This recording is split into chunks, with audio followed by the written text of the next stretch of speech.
Hello friends, this video on NEET, Human Health and Diseases is brought to you by examfear.com. No more fear from exam. Polyploidy. So what is polyploidy? Now, can you guess anything about polyploidy with the name? So have you ever heard of terms which have this term ploid in it? Yes, we have heard about haploid, we have heard about diploid, we have even heard about triploid. So, and what are they?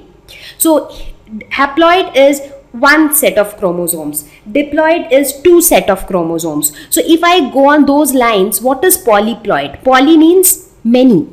So poly is many. So what is polyploidy? So polyploidy is a condition in which an organism has more than two sets of chromosomes per cell. So if the organism has one set of chromosome, it's like haploid. Two sets, so that's diploid. So many sets or more than two sets, that is polyploid. So this condition when an organism has more than two sets of chromosomes is known as polyploidy.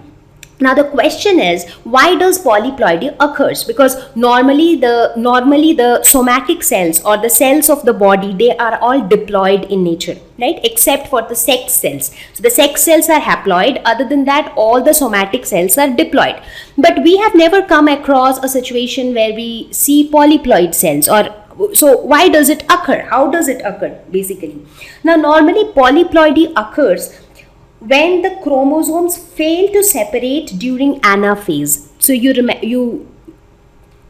we have learned about the division, right? The cell division. So when we talk about that, so how the cells divide. Now in the metaphase, you see all of these chromosomes, they align at the equatorial plane, and in the anaphase, ideally the chromosomes should separate and they should move towards the two ends, or they should move towards the two poles, whatever way you call it. And then finally in the telophase, it divides from here, and that's how you get two cells. So that's how cell division normally happens. But if due to some reason the chromosomes fail to separate during anaphase, then what happens? Now this failure can happen either due to the non-formation of spindle, maybe the spindle fibers were not formed properly, or it could also happen due to non-disjunction. But because of any reason, if the chromosomes are not able to separate during anaphase properly, so then we come across a situation which is polyploid. That is, you will end up having more sets of chromosomes in one cell. And this polyploidy is, now there are certain examples where this concept of polyploidy is made use in breeding, so which is also known as polyploid breeding, and it is seen in plants like bananas, potato, wheat, sugarcane, cotton. So these are some of the plants. Now depending on how many chromosomes are present in each cell, the polyploid cells can also be further classified as triploid, tetraploid, pentaploid, or hexaploid, or even more than that. So triploid, tri means three. So when you have three sets of chromosomes per cell, tetraploid, tetra is four. So when you have four sets of chromosome per cell, that is tetraploid. Pentaploid is 5, hexaploid is 6, and so on. So normally the polyploids with odd number of genomes are sterile, like 3n, 5n, so triploid, pentaploid, they are sterile because they do not form synapses, they are not present in pairs, so they are sterile. Now polyploidy can be artificially induced by application of certain substances. So this artificially inducing of polyploidy gives birth to polyploid breeding in plants. So polyploid breeding. So what is polyploid breeding? Artificial induction or inducing polyploidy artificially by application of substances like colchicine. So this is a natural product which is obtained from a plant colchicum, and that is why it is named as colchicine, and this can induce polyploidy in a certain plant. Now here I have given you some examples of plants where polyploid breeding is done. Now polyploidy again can be of two types, autopolyploidy and allopolyploidy. So let's see what is autopolyploidy. So auto means what? Auto means self. Now let's see how is autopolyploidy something related to self. So here there is numerical increase of the same genome. That is, the same genome keeps increasing, like 2 times, 3 times, not 2 times, more than 2 times obviously, 3 times, 4 times, 5 times, 6 times, 7 times, 8 times, and so on. So that is autopolyploidy. For example, a genome of this pattern AAA, what is this? This is autotriploid, because here you have 3 sets of the chromosome and the same set is getting repeated over and again, AAA. If it gets repeated for 4 times, then it becomes autotetraploid.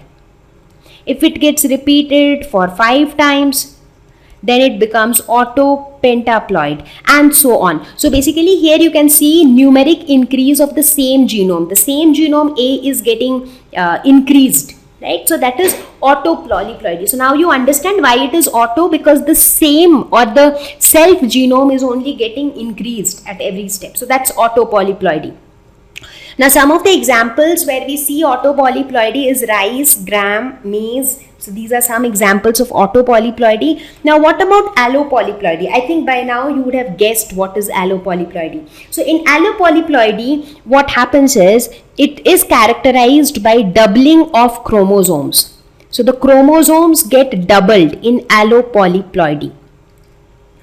So for example, here doubling of chromosomes happen through hybridization between 2 species. So we take 2 different species and we kind of breed them. So whatever we get, so there the chromosomes get doubled as a result of hybridization, right? So that becomes an example of allopolyploidy. Now some of the examples of plants where we see allopolyploidy are wheat, cotton, tobacco. In fact, the first man-made crop that was derived by crossing wheat and rye. In fact, this crop, which is called triticale. So triticale is basically a hybrid of wheat and rye. And this was the first man-made crop which was derived by this concept of allopolyploidy. So this is an example of polyploid breeding. To be more precise, it is an example of allopolyploidy, right? Because what was done was wheat and rye. These are 2 different species, right? So these 2 different species were made to breed. So that is what we call hybridization. So that some characters of wheat and some characters of rye can be seen in the final product. And what was the final product? The final product was triticale. So in this case, what happened? Doubling of chromosomes had happened, because you are taking 2 different species. When you cross them, the chromosome number get doubled. So doubling of chromosomes happened. So mostly allopolyploids are allotetraploids, because this would be diploid, this would be diploid. So what you get is going to be a tetraploid. So mostly allopolyploids are allotetraploids. That is, they are in this pattern AABB. So 1A, so AABB, that is the chromosomes. So you started with A and B and then both of them got doubled, and that's how you got AABB. So this is allotetraploids. Now if I ask you that, do you think that you can have an allotriploid? So allotriploid is not possible because the chromosomes need to double. So if total you have 3 chromosomes, so it cannot come from 2 different chromosomes, right? Because you cannot have 3 totally. So allopolyploids are mostly allotetraploids. You cannot have any allotriploids or allopentaploids. So all those are not possible at all. So I hope you understand that common logic, right? Because only when the chromosome number doubles, that is when you get allopolyploids. Now, however, sometimes it is seen that one genome is in more than diploid state. That is, sometimes you see a condition like this, AAAABB. So here you see doubling of chromosome has happened, but it has happened in such a way that one genome is in more than diploid state. For example, here, if you look at this genome A, it is in a tetraploid state. It is in more than diploid state. But if you look at B, B is in diploid state, right? So what is this? So overall, this is what? So overall, you have 6 set of genomes per cell, or 6 set of chromosomes. So therefore, overall, this is hexaploid. But is it autopolyploid? No, because here you do not have the same genome. You have 2 different genomes. So it is allopolyploid. But what is this situation? Because in this situation, you cannot say that exactly doubling has happened, because here one has increased by 4 times, like A has increased by 4 times, but B has only doubled.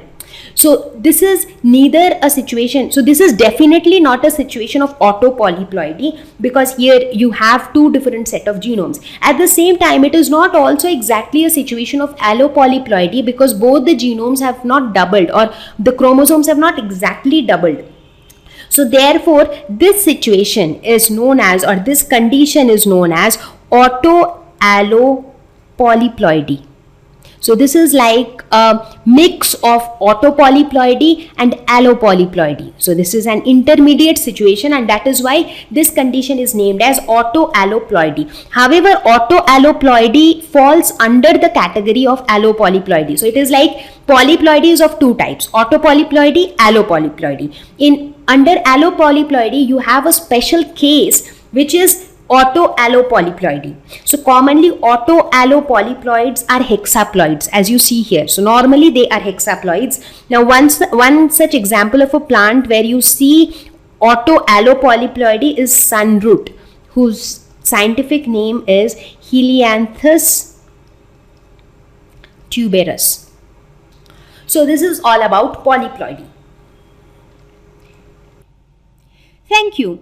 Please visit examfear.com for free quality education. You can learn with a simple 4-step learning process wherein you can watch video lessons, you can ask your questions, you can refer notes, and you can take a free online test. We have content for class 6 to 12 on physics, chemistry, mathematics, and biology, along with practical videos. So please subscribe to our channel for daily updates. Thank you.